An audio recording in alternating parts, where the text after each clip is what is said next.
महाभारत का महायुद्ध समाप्त हो चुका था। पांडव विजयी हुए थे, कौरवों की पराजय हो चुकी थी।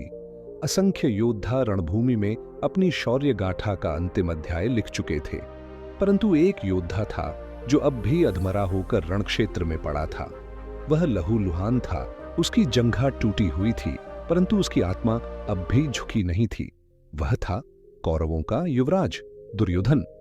भीम ने छल और श्रीकृष्ण की योजना से दुर्योधन की जंघा पर प्रहार कर उसे युद्ध से बाहर कर दिया था, लेकिन भीम उसकी हिम्मत नहीं तोड़ सका।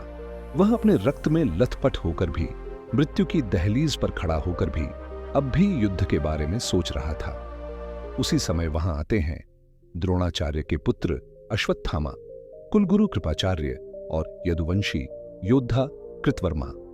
तीनों ने जब अपने मित्र और नायक को इस अवस्था में देखा तो अश्वत्थामा की आंखों से अश्रुधारा बह चली। वह कांपते स्वर में बोला, मित्र, ये किस अवस्था में पहुंच गए हो तुम? यह दृश्य मेरे हृदय को तोड़ रहा है।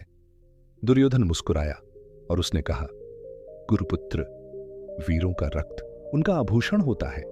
यह घाव, यह पीड़ा, यही मेरी शौर्य गाथा के अंतिम अक्षर हैं। मुझे देखकर रो मत मित्र। मुझे बधाई दो कि मैं भी उसी छल से मारा गया जिससे तुम्हारे पिताश्री मारे गए थे। आज मेरे लिए यह क्षण पीड़ा का नहीं, गौरव का है। आज मैं उसी नीति का शिकार बना हूं जिसे पांडव धर्म कहकर अपनाते हैं। यह सुनकर अश्वत्थामा की आंखों में आग सी भर गई।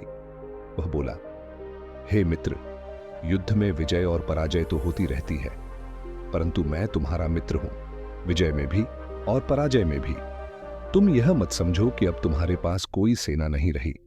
तुम्हारी सेना में अब भी 3 योद्धा शेष हैं, कृपाचार्य, कृतवर्मा और मैं, अश्वत्थामा। और जब तक हम जीवित हैं, युद्ध समाप्त नहीं हो सकता। दुर्योधन ने कराहते हुए कहा, मित्र, मैं तुम्हें इस रात्रि को साक्षी मानकर अपना अंतिम सेनापति नियुक्त करता हूं। मैं चाहता हूं कि मेरी मृत्यु से पहले तुम मुझे पांडवों के कटे हुए शीश लाकर दिखाओ। मैं तब तक अपने जीवन की अंतिम डोर को थामे रखूंगा, परंतु अधिक देर नहीं। मेरी भुजाओं में अब पहले जैसा बल नहीं रहा। मित्र, शीघ्रता करना, क्योंकि अब मैं मृत्यु से लड़ते लड़ते थक गया हूं। अश्वत्थामा ने कहा, हे राजन, आप चिंता न करें। मैं अभी इस क्षण पांडवों पर आक्रमण करूंगा और सूर्य उदय से पहले तुम्हारे समक्ष उनका वध करके शीश लाकर रख दूंगा। यह सुनकर कृपाचार्य चौंक पड़े। उन्होंने रोका, गुरुपुत्र, रात्रि में आक्रमण करना धर्म के विरुद्ध है। क्या तुम भी धर्म की सीमाएं लांघना चाहते हो? अश्वत्थामा का चेहरा क्रोध से तमतमा उठा। वह बोला, आचार्य, क्या आप भूल गए हैं कि कैसे पांडवों ने मेरे पिता को निहत्था करके मारा था? क्या आपने नहीं देखा कि कैसे दुर्योधन छल से मारा गया? इस युद्ध में अब कोई मर्यादा नहीं बची है। मर्यादा का वध उसी दिन हो गया था जिस दिन धर्म के नाम पर अधर्म को अपनाया गया। अब केवल प्रतिशोध शेष है और वह मैं लेकर रहूंगा। फिर अश्वत्थामा ने कहा, हे दुर्योधन, मैं वचन देता हूं, सूर्योदय से पहले तुम्हें पांडवों के कटे हुए मस्तक सौंपूंगा। अब मुझे आज्ञा दो। दुर्योधन ने अश्वत्थामा की ओर देखा और मौन स्वीकृति दी। अब अश्वत्थामा युद्ध के उस अंतिम अभियान पर निकल पड़ा जिसका उद्देश्य था प्रतिशोध। वह चुपचाप पांडवों के शिविर में पहुंचा। रात्रि का सन्नाटा हर ओर पसरा था। 5 पांडव जैसे प्रतीत हो रहे थे, निद्रित अवस्था में। अश्वत्थामा ने एक एक करके 5 के सिर काट दिए, परंतु जब उसने ध्यान से उन चेहरों को देखा तो उसके पैरों तले जमीन खिसक गई। वे पांडव नहीं थे, वे थे पांडवों के 5 पुत्र। अश्वत्थामा अवाक रह गया। उसके हाथ कांपने लगे। वह विलाप करने लगा, हे विधाता, यह मैंने क्या कर दिया? मैंने तो पांडवों को मारने का प्रण लिया था, पर मैंने तो मासूम बालकों का संहार कर डाला। मैंने दुर्योधन को क्या मुंह दिखाऊंगा? वह भारी मन से दुर्योधन के पास पहुंचा और बोला, मित्र, मैं आया हूं और तुम्हारे साथ 5 सिर लाया हूं। दुर्योधन का चेहरा प्रसन्न हो उठा। वह बोला, मित्र, तुम्हारा यह उपकार शब्दों से परे है। अब मुझे शीघ्र उस अभिमानी भीम का सिर दिखाओ। अश्वत्थामा ने एक सिर आगे बढ़ाया।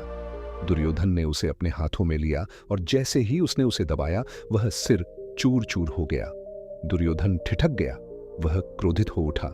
नहीं, यह सिर भीम का नहीं हो सकता।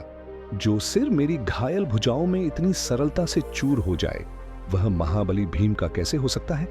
तुमने मुझे धोखा दिया है अश्वत्थामा। बताओ, ये किसके सिर हैं? अश्वत्थामा ने नीचे देखते हुए कहा, हे मित्र, जब मैं वहां पहुंचा तब तक पांडव शिविर छोड़ चुके थे।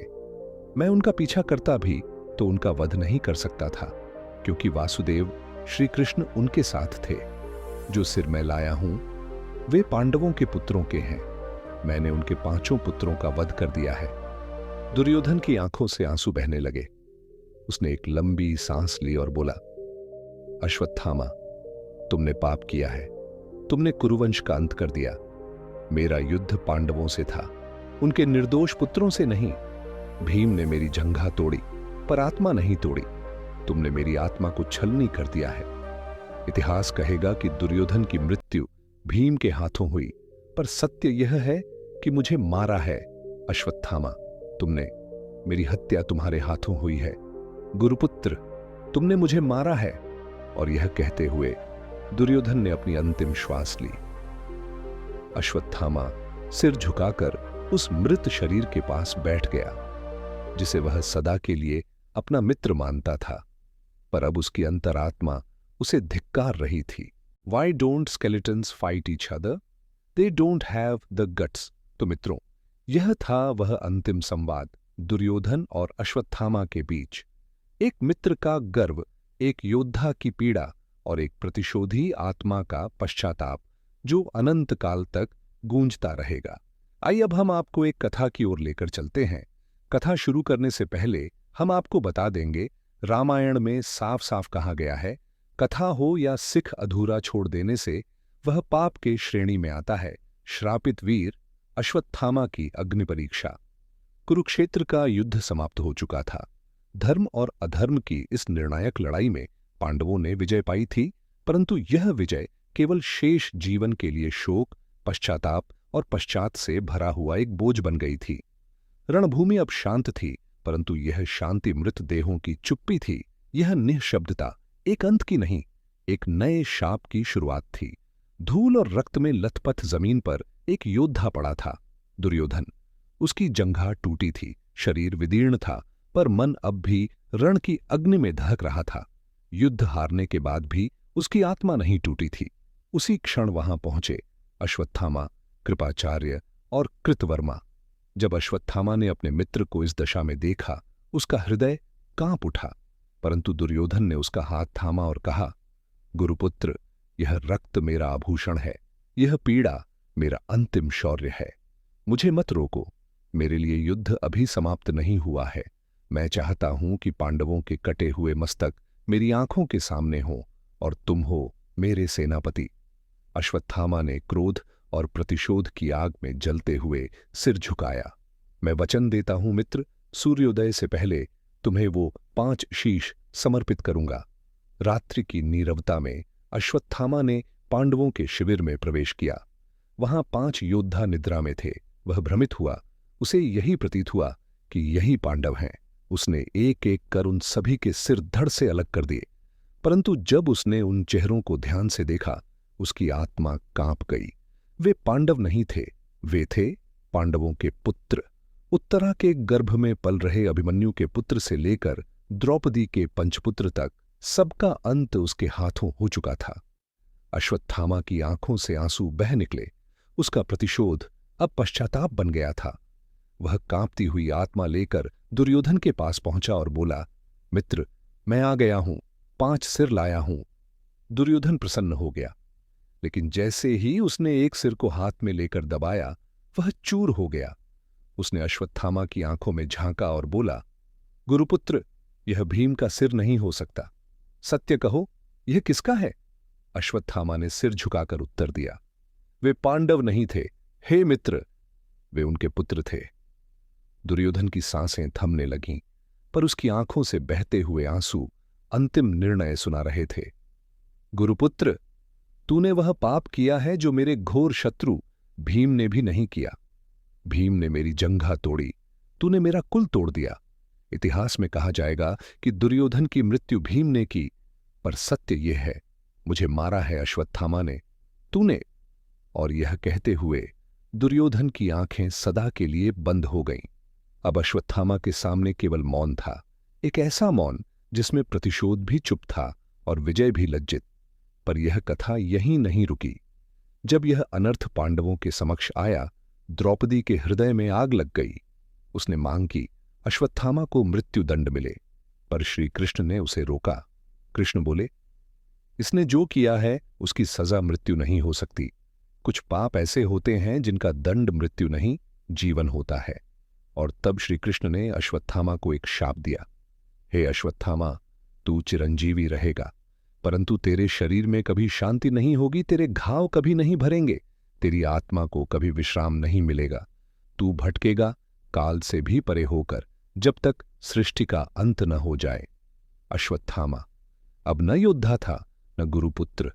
वह अब एक श्रापित आत्मा था, जो युगों तक पृथ्वी पर भटकेगा, न मृत्यु को पा सकेगा, न जीवन को। कभी वह हिमालय की गुफाओं में रोता सुना जाएगा, कभी किसी संत के सामने याचना करता मिलेगा, शांति की, क्षमा की, मोक्ष की। यह है अश्वत्थामा की कथा। एक ऐसा योद्धा जो प्रतिशोध में अंधा हो गया, एक ऐसा मित्र जो मित्रता के लिए राक्षस बन बैठा, और एक ऐसा पापी जिसे मृत्यु का वरदान नहीं, अमृतत्व का श्राप मिला। अगर वीडियो अच्छा लगा तो वीडियो को लाइक करना न भूलें और हमारे चैनल को सब्सक्राइब करना न भूलें।